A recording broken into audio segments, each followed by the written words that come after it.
Good evening, everyone. My name is Anike Neverdon Edmonds-Coast. I'm the Director of Development and Strategic Partnerships at ABC, and I'm honored to welcome you to the kickoff of Equity First, Associated Black Charities' brand new speaker series in partnership with Comcast. This year, we will be featuring leaders in equity throughout our four-part interview style series. Along with being grateful for Comcast's tremendous partnership with ABC, we also want to thank our other sponsors without whom the series would not be possible: the Under Armour Foundation, Wells Fargo, Whiting Turner Contracting Company, and Bank of America. Thank you also to our friends at the Afro-American Newspapers for partnering as our exclusive media sponsor for 2021. This evening, we're joined by Ms. Keesha Boyd, Executive Director of Multicultural Video and Entertainment at Comcast NBCU. She will be interviewed by our own Diane Bell-McKoy, President and CEO of Associated Black Charities. Keesha is excited to share with you about her journey through the corporate world and to her current position in which she gets to curate and uplift Black creators and their contributions to the entertainment industry. If you joined us a few minutes early, you may have had the opportunity to watch our opening slides. But if you are just joining us, we want you to know that throughout the evening, you can drop your comments into the chat box or share your thoughts via social media throughout Diane and Keesha's conversation. We can be found at AB Charities on Facebook, Instagram, and Twitter. We're excited to hear from you. Before we get started, please accept my sincere thanks for joining us this evening for the launch of Equity First. Your support directly benefits Associated Black Charities advocacy on behalf of Maryland's Black workers and our efforts to end systemic racist practices in the workplace. Without further ado, please welcome Diane Bell-McKoy and Keesha Boyd. Please enjoy this hour.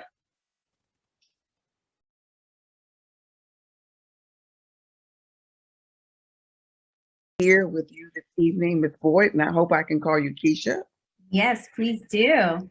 Thank you. We are super excited at Associated Black Charities for the launch of our speaker series, the first series that we're doing in terms of speakers. And so it is so fitting to have you as the first in that series this year. And so we want to thank you, thank Comcast in terms of being with us. And I'm excited to hear your journey and to hear more about what you have been up to and the things that you're doing. And I think that's going to be so enlightening for so much of our audience.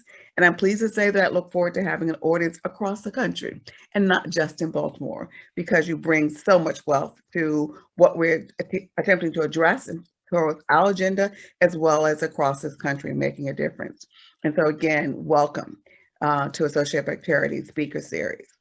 And I want to start off with that you've got to tell us, you have got to tell our audience more about your journey in terms of it is so exciting in terms of both, in terms of your background, in terms of and how you ended up here, in terms of actually that whole career path in corporate America. And I want to ask you, as you explain that about that career path, I said to our team that I wanted you to share with us more about that framing that you talk about tech in terms of, because I think that's important for our audience to understand. You bring a certain level of expertise and a certain framing that's important, I think, for many people in this country, but certainly for many people of color in terms of understanding that journey and why that's important to that journey. But also we can start with just talking a little bit more about that first job, those first steps that led to where you are today. We all have those first steps. If you will share with us yours. Absolutely. First of all, thank you so much for having me, Diane. It's wonderful to be here with Associated Black Charities. So thank you for inviting me, and I'm excited to kick off the first in your speaker series. So yes, as with everyone else, I definitely have an interesting career story, or at least for my beginning. I actually, well, first of all, I'm a native New Yorker. My parents are amazing. My father is a retired Marine. We come from a family of military men. And so I always think that, you know, being raised in a military family gives you a little something extra when it comes to interacting and connecting with people and your ability to adapt to change and mobility. So I credit my dad's career to my getting indoctrinated to being able to kind of shift into whatever environment that I'm in. Having said that, from an undergrad perspective, I went to Emory University in Atlanta, Georgia for undergrad. And I majored in psychology. I did because my plan was to hang out a shingle somewhere, Diane, and become a psychotherapist. That was my plan. Oh, wow. It was. I actually was not thinking about corporate America. And so when I graduated from undergrad, I went on to grad school at Columbia in New York. So I went back to New York, back to the roots, if you will. And in so doing, I went there for a clinical and counseling psychology program. Again, my plan was to hang out a shingle somewhere, be a part of a practice and see clients. And while I was there is where I learned about organizational psychology. And I thought, oh, this is an interesting discipline. You mean you can merge psychology and the understanding of people, the business and the understanding of people at work and how systems and people and dynamics work at work. I thought it was so fascinating. So I stayed at Columbia a little bit longer so that I could go to classes at Columbia Business School and incorporate this additional degree around organizational psychology. And so that's my educational background and training. And when I came out of grad school, my kind of work history, if you will, was, I like to tell people I went from burgers to trucks to cable. So I started out at McDonald's corporate offices. And at that time, organizational psychology was a discipline that really sat in the HR function. And so that was where a lot of my earlier jobs were. So my first real job, if you will, was, well, from out of grad school. My first real job was as a preschool enrichment teacher when I was in college, which was fantastic. I love children. But my first real job out of school was with McDonald's Corporation, and I was a manager on a project specific to the Winter Olympics in Salt Lake City, Utah.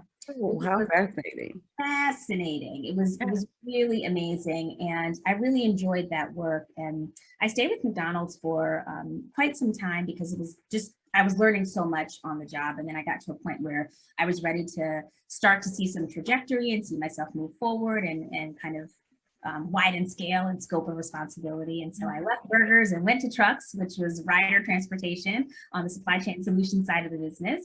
And that was fantastic because that was the first time I actually reported to a Black woman. And And Ryder trucks? I know. Wow. And she was so profound. And to this day, she's still a dear, dear friend. She was so profound, particularly in that environment, because it was an environment that was predominantly male, white male. And to come in and be reporting to a Black woman in that environment was such a blessing. And I learned so much about. I was going to say, you must have had phenomenal lessons you took from that experience. I did. She was a master at asserting herself in different situations and scenarios, and she taught me so much about confidence in a room where you're the one-on-one. And so I credit her for a lot of my kind of early experience, or sort of early on the job training, if you will. And then after that is when I got tapped by a mentor to come on over to Comcast. And it was funny because I was looking for what was going to be next, right? And he said, Keesha, I know how much you like media and entertainment and those sorts of things, and I think you should come over here to Comcast. And I said, okay, well, what's the role? And I remember he said, well, it's in recruiting. You would manage the recruiting function, and your job would be really to figure out how to, you'd be able to apply your organizational psychology degree, because we need to figure out how to reorg this department and what's the right structure and system that we need to put in place. And so I said, okay, well, I will, I'll give it some thought. I said, but just so you know, I'm really not looking to be in recruiting. I'm looking to do more in that org psych space. He said, well, just come in the door, just get in, and then we'll figure it out later. And that's pretty much what happened, Diane. I came in, and then little by little, we sort of figured it out from there. I reorged the team, and then they said, okay, well, she seems to have a knack for this. What about this department? And that's how I moved from HR into L&D. And I told them the same thing I told him. I was like, well, I'm really not an L&D person, but I'm a leader, and I understand systems. I understand how to get the best out of a structure, and I can coach and develop people. So if what you're looking for is for someone to diagnose what's needed from your learning function, I can do that. Just so you know, I'm not an L&D person. And they said, just go ahead and get in the role and let's see what you do.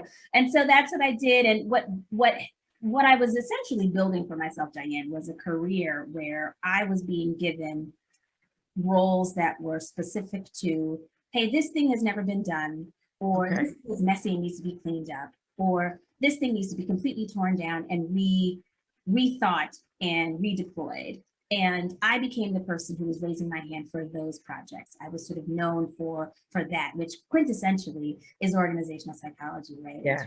So, yeah.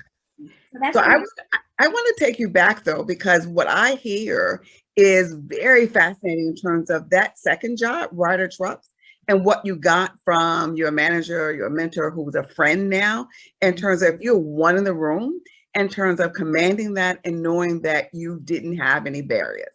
In terms of whatever they were, you were going to go past them. And so tell me a little how that contributed to every step along the way of that invitation into Comcast that you just kept moving through, in terms of taking that knowledge from college, taking that knowledge from the job, from the support you got in terms of a mentor, and applying that and continuing to learn new lessons. Yeah, I think what it was about her is she modeled for me behavior that I hadn't seen before, because neither one of my parents necessarily worked in corporate America, so I didn't have a role model per se. And so her presence was critical to helping me to understand, how do you define your brand? How do you show up in those rooms? How do you find the courage and confidence to say a thing in the room, and you might be the only person who holds that perspective? And then how do you wield your influence over a room of people who are different from you in more ways than one, whether it's that they're more senior to you in your role, or that they are different demographically, culturally, from a gender perspective. And she, being able to see her manage that and navigate through that environment in all of her womanness and all of her Blackness and all of her being from the South, and this was in Chicago at the time. And so it was fantastic. And I think what I took from it was sort of on the job training about how to assert yourself.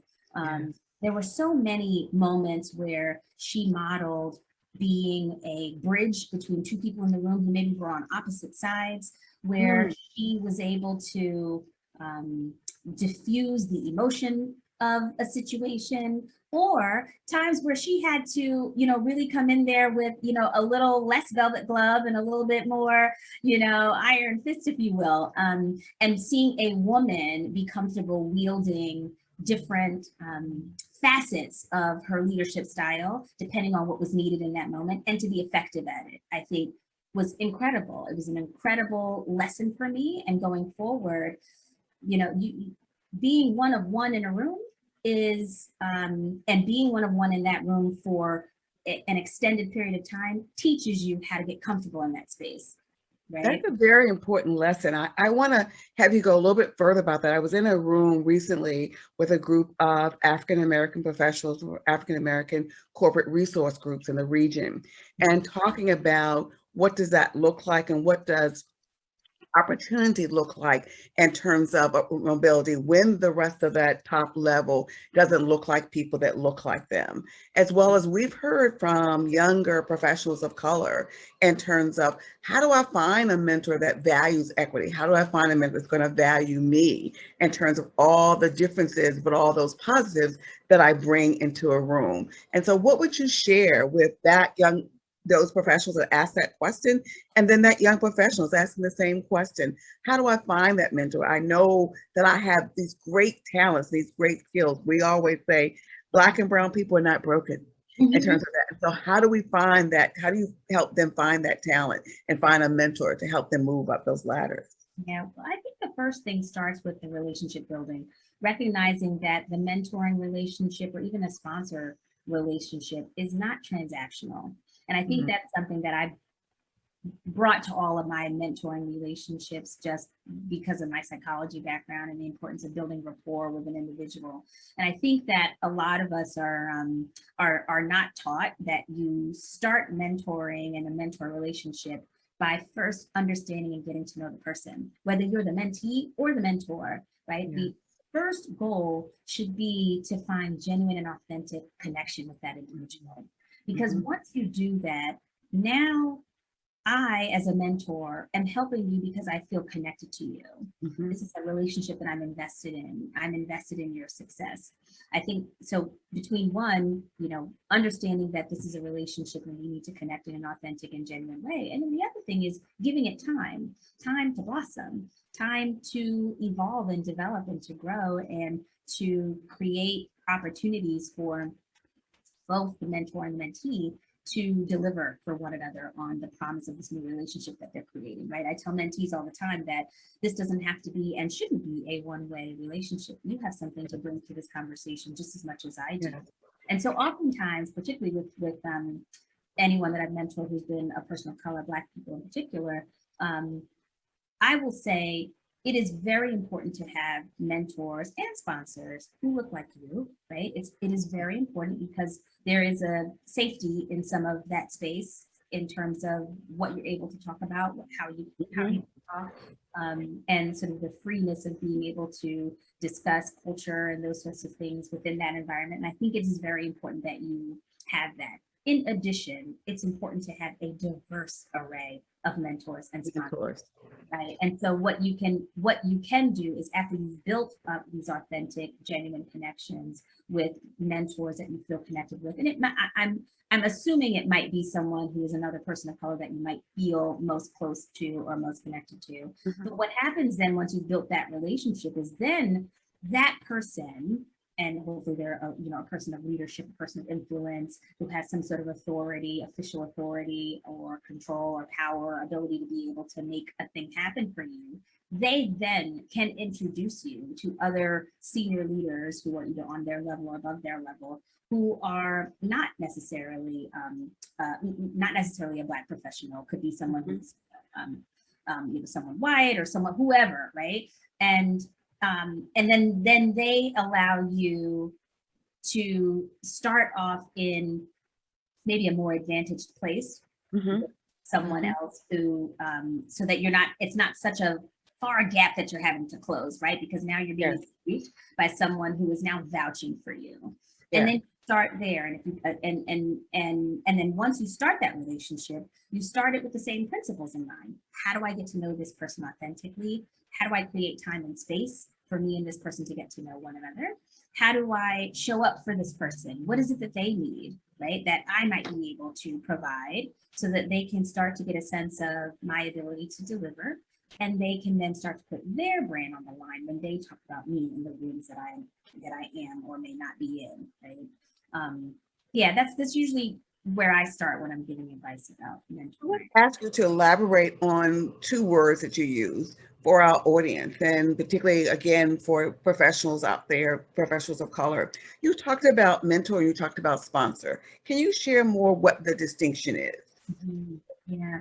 So for me, and these aren't clinical definitions, but mentoring and a mentor is someone who, and actually you should have several. I'm all for having a board, if you will, of mentors who you can do different things, right? So you might have a mentor who mentors you specifically around a particular skill set, right? They're really good in a particular vertical that you're trying to grow and develop in. If you're in the tech industry and this is someone who is in the engineering space, or someone who's in corporate communications or PR or HR, whatever the case is, it's someone who is specific to a particular vertical around a skill set. That's one type of mentor. You can have another mentor who is more of a relationship building mentor, someone who is a fantastic leader and can teach you how to become a better leader, how to develop into a better leader, and to leverage that skill to build relationships throughout your organization. And then you might have the mentor who is the one who will tell you when you have spinach in your teeth, right? That mentor who you're really close with, who maybe it's a bit more informal. They may not necessarily have influence or sway over your career and career trajectory, but there's someone who will give you the candid feedback that you need that maybe one of your other mentors isn't comfortable sharing with you, right? That person, I can remember earlier in my career, I had, actually at that first McDonald's job, I had a fantastic Latino woman who I reported into, who was that she actually happened to fill two sort of mentoring roles for me, but I'll speak specifically about that more informal one. And I remember she gave me so much candid coaching on things like dress and hair and how you show up and package yourself and what that means for how you are received in a room, and the importance of understanding your brand and how you show up and all the elements that feed into your brand, whether it's the way you speak or, your appearance or, where or who you're associated with, or just all the other elements that kind of lend to the narrative around your brand. And I can't thank her enough for calling me out, Diane, on sometimes where I maybe was, because I was young at this time, I was like 20s, early to mid 20s, when we thought we were putting together a professional outfit, but it took someone, like a candid mentor to tell you, hey, you know what, don't wear that again, and that is, there is so much value in having that mentor who will tell you the things that everyone else won't tell you, or that space that's super safe for you to ask the questions that won't affect how other people perceive you, because that's the safe zone to ask those questions. Yeah, so that's how I sort of see mentoring. And then sponsorship is someone who might not be someone who has direct responsibility for the role that you're in now, but they have influence over where you want to be. And they're usually more senior in the organization, and they might give you slightly less time because they're not because they are more senior, but the power and authority that they wield in your organization is understood, and they're the person who's going to be able to line up the right pieces to help support your trajectory going forward. Sometimes what your mentors do is help develop you for what's next, where your sponsor is the one to help set up whatever that next moves you to that next level. I want to take you a little bit further now in terms of today, and there's lots of conversation obviously in the globe, but certainly in this country, around equity, and it clearly is one of our core agenda. But I want your sense of what does that mean in a corporate environment now, in terms of how does equity play out, and how do you even use equity lens as you build your team? And do you have a sense that corporations are beginning to understand the need to support all of the gifts that come in the room from Black and Brown talent that sometimes don't necessarily have to fit this model of that, but look up and discover, wow, they've got something unique to bring that I didn't think about, and I don't have to have them fit in this box. And so that's a part of how have you been experiencing that at Comcast or even other corporations where you know people are, how's equity showing up now in corporate America post George Floyd's death? Yeah, it's really been incredible. I can speak to how Comcast is showing up, and one of the things that we're doing is really creating more space within the day and in a very planned and thoughtful way to talk about equity and inclusion in our company. Defining those terms, you know, for an organization and a body that maybe wasn't aware of the difference between, you know, equity and equality and inclusion and diversity. Really, Comcast has spent a lot of time making sure we understand it. They've done a lot to, you know, put glossaries in front of us, to put training in front of us, experts who are coming in and speaking to us from different walks of life, from different industries, to, you know, bringing in perspective so that we're getting diversity of thought around diversity, equity, inclusion, as well as experience, diversity of expression. And so it's really been fantastic to see everyone. It's kind of been this sort of collective, wait a minute, we need to really lean in. We need to lean in. It's not enough to that we have, you know, this amazing, you know, D&I department, and that we've, you know, been, you know, partnering with organizations outside of the company and so forth. It's not enough to just do that. We now need to turn that same lens that we've been so focused externally with on ourselves as a company. And how do we do our culture? Who do we want to be as a company? And to see our chairman and our, you know,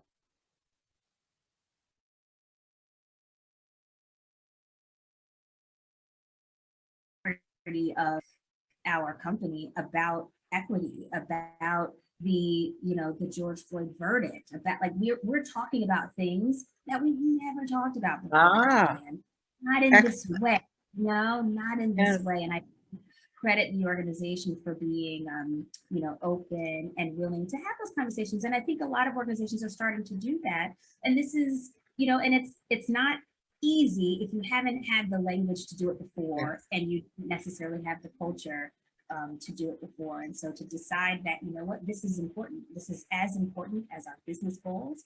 And so because of that, we're going to take the same approach. We're going to be methodical and planned and thoughtful. We're going to put money behind this, and we're going to take time out during the day to make sure that our employees are connected and tuned in to where we stand as a company around DE&I. And so I'm thankful that, you know, that's where we are, because I know that there are a lot of companies that aren't necessarily in that space.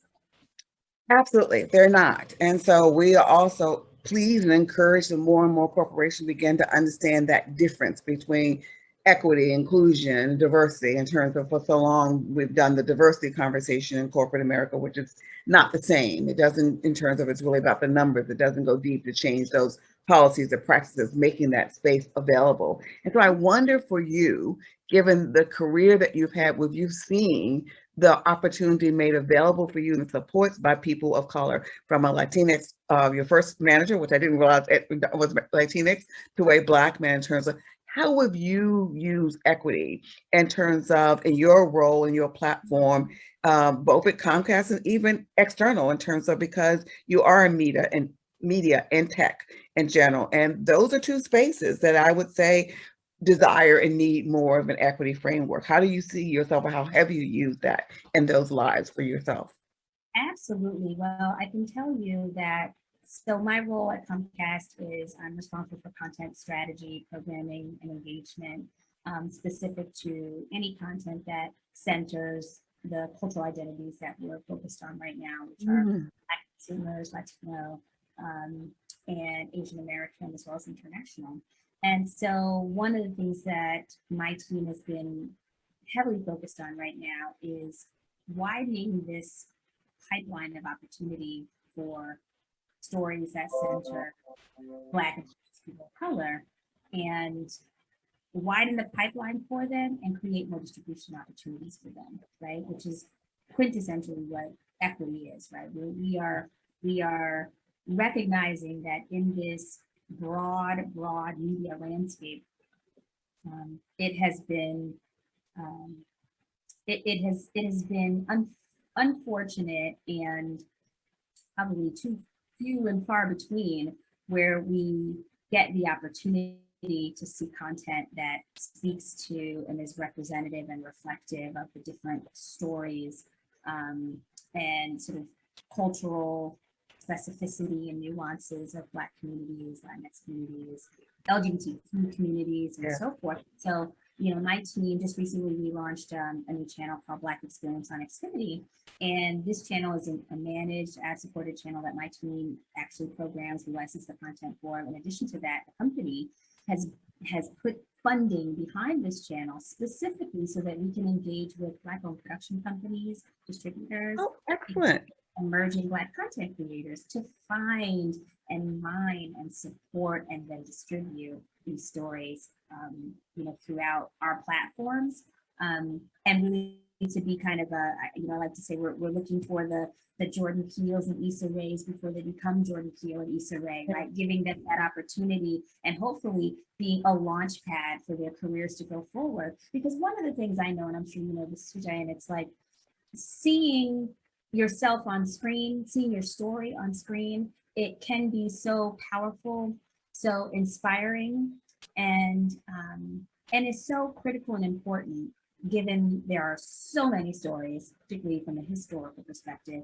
that we just don't know about. And so media and entertainment becomes that much more important. It's not just TV anymore and just movies and, oh, you're just watching this and it's, you know, fluff. It's not. It is and can be the thing that makes a person you know, change their mind about a thing, right? Or inspires them to contribute to society in a bigger, broader way, or makes them feel good about themselves, or, you know what I mean? There's so much that you get from media. And so, you know, really what we're doing from an equity perspective when it comes to that is finding, funding, and developing the next generation of emerging content creators to tell those very important stories. Well, I have a question, and I know this question is going to come from all the Black creators that are out there watching this tonight in terms of this interview and listening to you. And the question is, so how do you outreach? How do you find them? How do they find you? In terms of, we actually did one webinar last year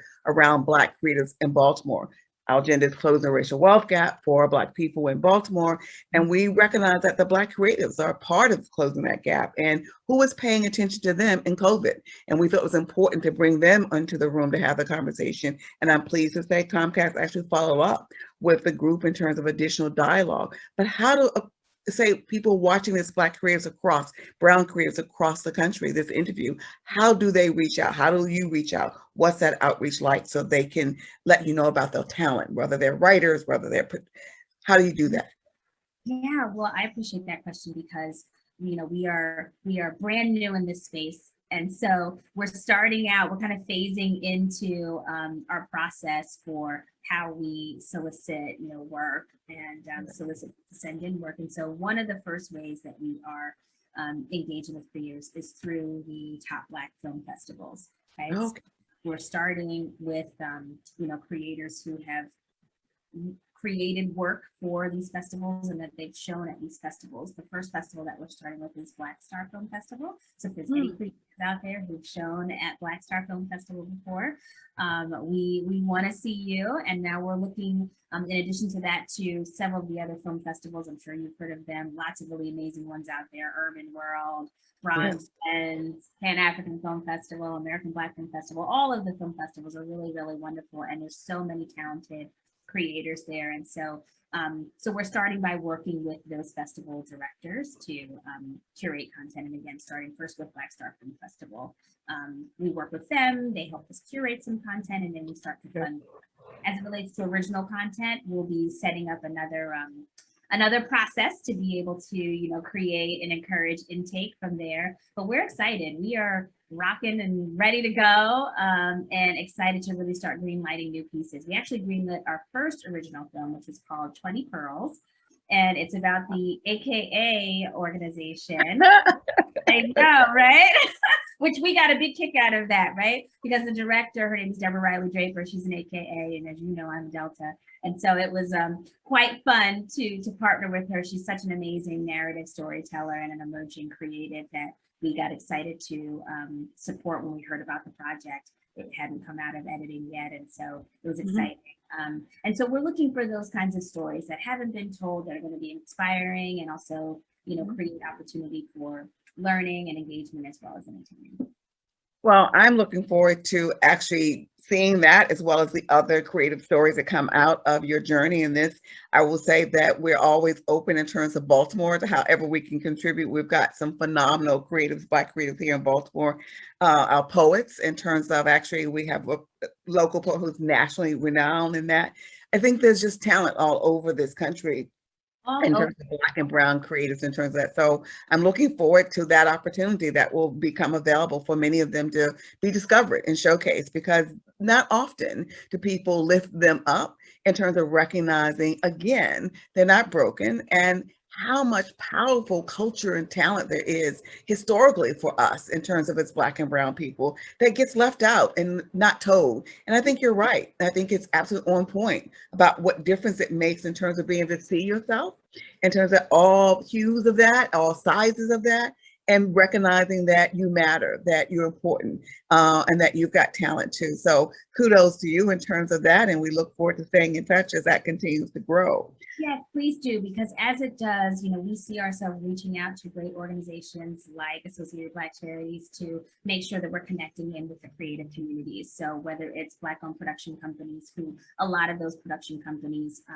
have connections into amazing stores of creatives, or it's someone who hears about us. We want to try to create those pipelines and make it easy for folks to be able to reach us and to contact us, because that's part of it too, right? It's this media and entertainment and getting distributed tends to be such a black box unless you're already sort of a part of Hollywood. And we really want to break down that barrier, right? Here's where equity comes in. How do we break down that barrier, make it easier for folks to reach and connect? And if you're at a place where your piece of work or creative isn't quite ready for prime time just yet, how do we also create dialogue, right? And help people to understand, here's what's needed, here's what you should consider, and give people the information that they need to be able to, do good work and to be able to show up well, whether they're pitching to us or pitching to other outlets. Now, is there a name for the series? So for the channel is Black Experience on Xfinity. Black Experience, okay.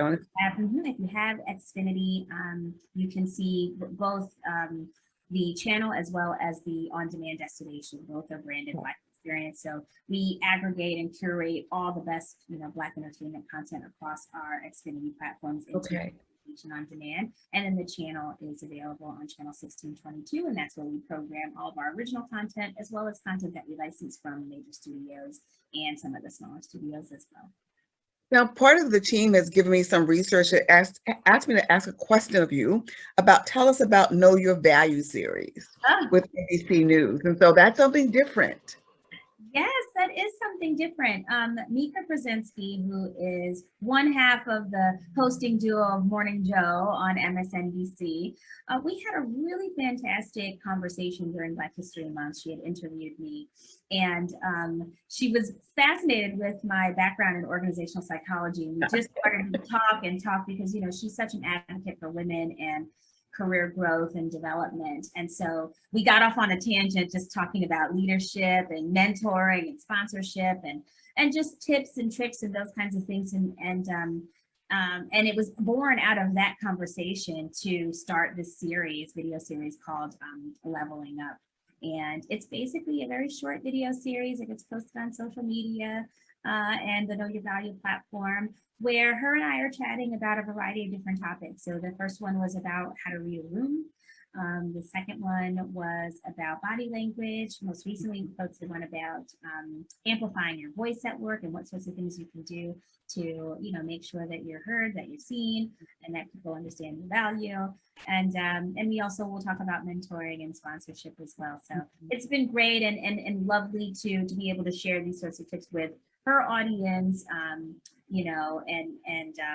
and with women, at large, because it's important for women's voices in corporate America to be heard. And this is a really unprecedented time for women, particularly for Black women. And so anything I can do to contribute to that landscape of development, I'm happy to do.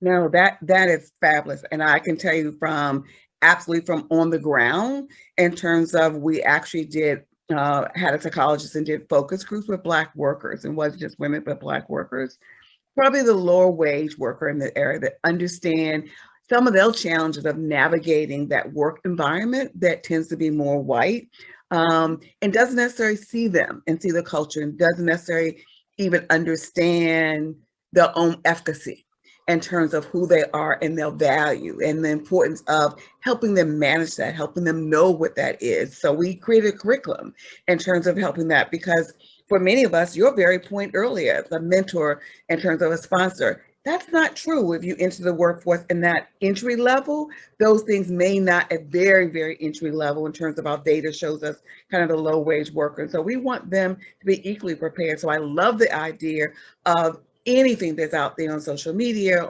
that actually shares with people, women, and particularly Black and brown women, about their value in terms of, and the importance of that, bringing that in the room as a worker, but bring it in the room as a person, in terms of what difference that makes. For sure. There's a battery of research, you know this, Diane, there's a battery of research around how women, and particularly people of color, Black people in particular, tend not to get the critical feedback that we need to be able to move up and move forward. And it's often because, we're reporting to leaders who are uncomfortable, who are maybe not Black, and are uncomfortable delivering feedback that they think might not land well. And so because of that, we end up not getting what we need to be able to, to move up and achieve the sort of trajectory that we're looking for. And so it becomes so that much more critical, for us to learn those skills, whether we're learning them through a mentoring relationship or we're learning them through, great events, like this. But it's really extremely important for us to get the feedback that we need to be able to.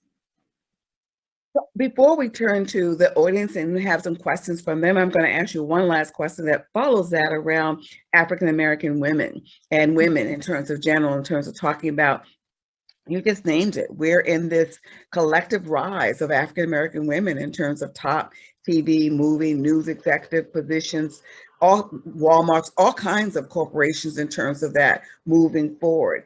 And that really is pretty powerful. So what do you think is the impetus for that shift? And how do we sustain that? Because clearly this is the particular time we're in this country. And we want to make sure that we can sustain this. It doesn't become just a kind of a blip on the screen for right now and then disappear going forward. What do you think is the impetus for that, and how do we sustain it? Yeah, I think part of the impetus is that companies are realizing, if you don't want to get it wrong, you need to make sure you have people at the table and voices at the table who understand how to translate your mission, if you will, your mission, your values, your goals as a company, and how to essentially move your organization and your organization's culture from, wherever it is, which is assuming, a sort of lower level of DE&I, sort of institutionalized know-how and knowledge, right, to, a higher and broader level. You find that you need people at the table who are comfortable with the language. You need people at the table who are sharp and experienced, and I think what's happening is companies are recognizing that diversity is not a nice to have, it's a need to have, right? It's especially important if you as a company want to succeed. You need all the best thinking at the table. And you can't have that if it's what's the word I'm looking for? If it's sort of monolithic, if you will. And so I think that is part of the impetus, is that folks are realizing, okay, we need more voices at this table. And particularly if we're trying to move our organization from where it is to where we want to be, we definitely need more voices at this table, and leading differently, right? Leading differently, leading with different insights, bringing in experience and expertise that we didn't have before. So I think that's part of what's happening. And as I think about sustaining that, I think one of the things that is important is that, and this is partially controlled by us and partially, you know, a call to action for companies, is to make sure that you're hiring, you know, Black women, powerful, strong, you know, experienced Black women as well as Black men into positions beyond just responsibility for diversity, equity, and inclusion in your company, right? Make sure that you're infusing these voices into all ranks, verticals, product, functions within your company, right? Yes, we need to be there doing the DE&I work, but we also need to be in these other areas, right? And I think that's going to be critical to make sure that this doesn't become a flash in the pan, that we bring these voices, you know, across, not just, you know, going deep in one particular vertical. I want to lift up something you said, because I often, Keesha, think it gets missed in the conversation. And that is what this means for corporate America, for America. It means a greater economic bottom line for them as well collectively. Somehow that gets missed in terms of people thinking, oh, well, you know, we're just doing this because, in terms of Black and brown folks, you know, what all the numbers, all the data, all the research shows is that the more a company, corporation really gets to the point of understanding and embedding equity, not diversity, but equity as a part of the core of who they are, there's actually a return on investment. There's a return on the bottom line investment for them. So this is like good business to pay attention to this. 100%. And what you, or at least what I've in my career, there were times where I had to find the equity, right? And I found the equity in other colleagues, leaders, mentors, sponsors of color who, you know, gave me the extra. I'm thinking about that cartoon meme where it shows the three people trying to look over a fence, and you're right, and it breaks down the little boxes, and the short person has two boxes, right? Which is really how you describe what equity is. You're giving people what they need, you know, explicit to them in order to kind of level that playing field. And very often, at least in my career in the past, I've seen where we, people of color who have chosen to kind of sign up for the rodeo that is corporate America, have had to bring our own extra boxes, right, to be able to see over that. That's a good point. Right? And let me write that down. You said, bring our own extra boxes. We had to bring our own extra boxes. We were that for one another, right? And while for me, it certainly built up an amazing network of people who I know we all help one another out, and we're there for one another, whether we work in the same company anymore or not. But it's important for companies to do that for their employees. We shouldn't have necessarily had to bring our own box. We did what we need to do so that we could achieve and get into positions to then be able to, on behalf of the company, issue boxes, right? You know, very often, I think that is how a lot of people of color have succeeded, is that we've been helping one another along the way, and not like helping one another without, you know, without the sort of backdrop of this is a person who deserves it, right? But helping one another because it was what was, you know, needed to kind of, you know, move and advance, you know, in an organization. But you know, I think companies are now starting to see, to your point, that actually it makes good business sense for us. Not only is it the right thing to do, but it makes good business sense to create spaces of equity, so that our most valuable resource, our people, can you know, be their best selves at work. You know, that's where you get your ROI out of your people, when you create space their best work. You got to make sure the culture supports that. So I'm going to get in trouble with our audience if I don't get some of those questions in. So I apologize. And I'm excited in terms of the conversation with you. It's been so rich, but I'm going to go to a couple of questions from our audience in terms of somebody who wants a career as a media executive in programming space. What 3 things must be included on their pathway? Okay, well, first, you have to have a passion for entertainment and media.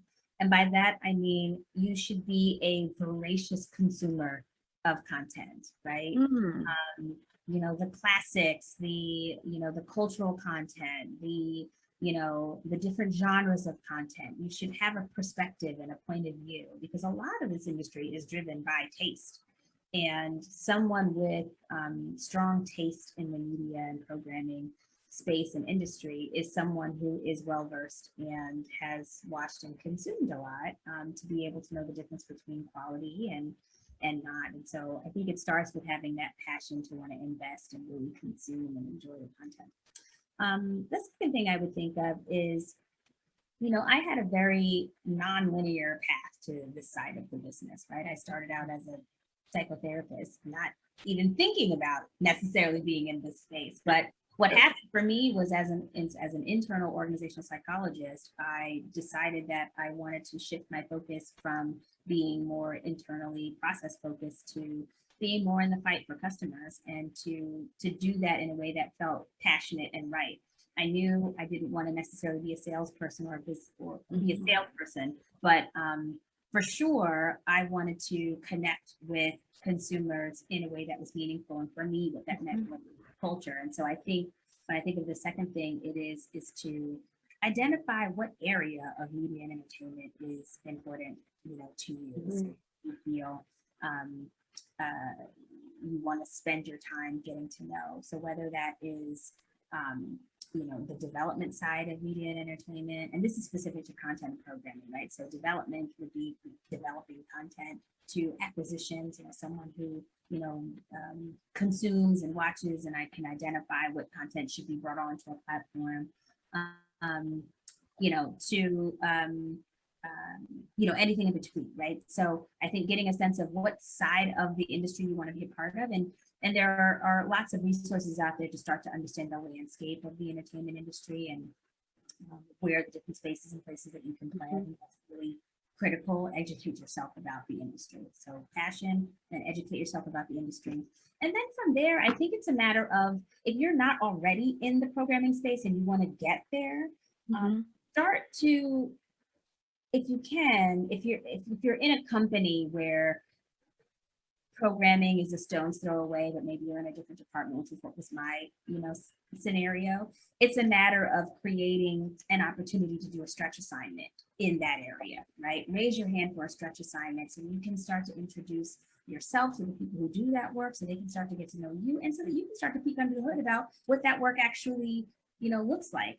If it's not within the company that you're in, like you're not already at a media and entertainment company, then what you want to look for are, where are there ways where you can either volunteer to do work in this space, or maybe partner with or look for internship opportunities at smaller media and entertainment places that will allow you to try on some of this work for size, and start to build up your resume and experience in the media and entertainment space, so that you can start to build up your resume to be in a good position to get a role. Thank you. I'm going to get in trouble. I'm going to try to put in one more question from the audience, because I think this is juicy for you. And that is, what legacy do you want to leave at Comcast? Gaps that you want to make sure are filled before you leave, whenever that is. Oh, I love this question. I love this question because I see my role as being responsible for creating economic equity for stories of color, and doing that by my role in a company that is a large player in this media and entertainment space. So how do you create economic equity for Black and Indigenous people of color in this place? I want that to be my legacy, that somehow Keesha cracked the pipeline, that we went from, you know, 4 and sometimes not even 4, 2 great Black movies a year. You know, when you really think about that, Diane, right? You have what, 52 weeks in a year? How many weekends? 52 weekends in a year, and films premiere on Thursdays, Fridays, and Saturdays. And it's multiple films that premiere on Thursdays, Fridays, and Saturdays. And then when you can count on one hand how many of those had a Black cast or a Black lead, right? It's then that you realize, well, wait a minute now. It can't be that only 2 or 3 stories were worth, you know, a theatrical premiere.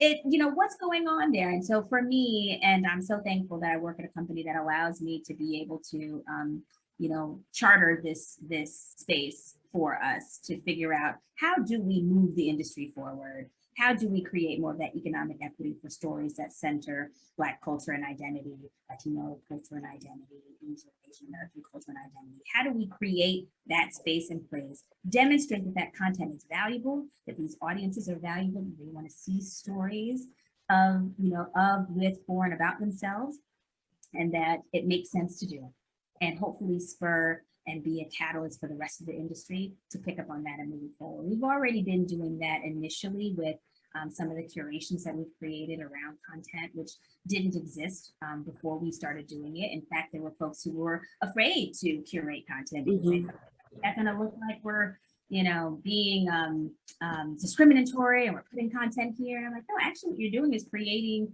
discoverability. You're making it easy for folks who want to see themselves on screen to be able to find themselves and to dig deeper into those wonderful content genres. And I say all the time, Black people are just as bicultural as any other group, right? Absolutely. Sometimes we want to watch general market content, and sometimes we want to dig a little deeper. Absolutely. Yeah.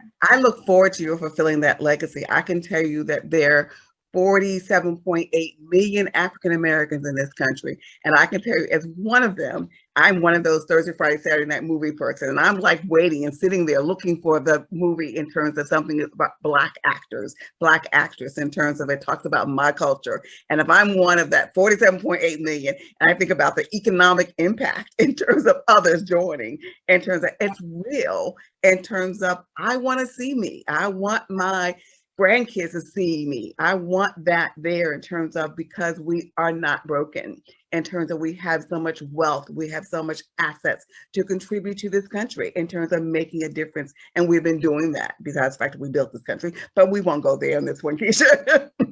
In terms of, I think we're about to come to a close, and I'm going to make one last pitch, but before I do it, to talk a little bit about ABC, I just want to ask you if there's anything you want to share with the audience. And again, a gracious thank you for being with us this evening, but I want to give you the opportunity to share anything you want to share before we close out. Well, you know what? I just thank you for creating the space to be able to have this conversation.